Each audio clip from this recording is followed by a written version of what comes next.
As your kids head back to school this fall, there are worries about everything. You know what I'm talking about. But imagine being a parent of triplets and all three are heading off to college at the same time. In this economy, we all know it can be mind-boggling, but as Carolyn Clifford found out, with a little planning, it is doable. The pictures, adorable. The memories, heartwarming. The price tag, ginormous. These are the Melnick triplets of Pleasant Ridge. Kevin, Natalie, and Chris.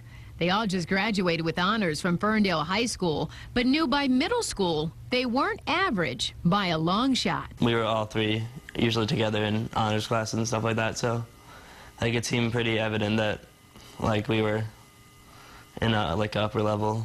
This entire page in their convocation booklet was taken up by awards for the Melnick triplets. I think starting high school, you start thinking about college and you're like, wow, this is going to be expensive.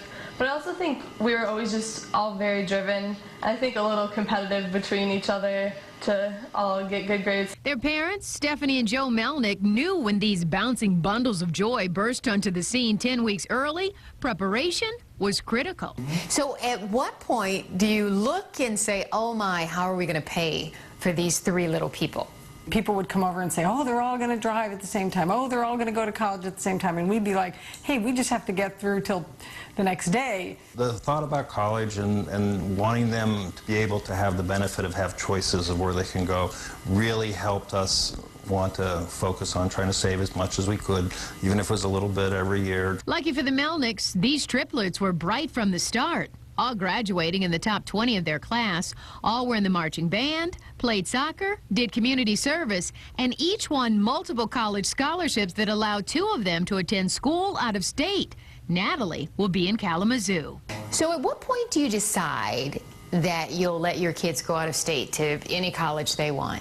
I think we always tried to make that an option. I mean, we both went out of state for college. Without scholarships at $40 grand a year per child, college would have cost the Melnicks $480,000. Instead, that's been cut in half. The Michigan Education Trust and 529 plans made saving much easier. You can't wait around until colleges start talking about scholarships and teachers and parents. You have to do it when you get into high school, your freshman year. And the Melnicks say it's never too early to start thinking about college for your kids or how you'll pay for it.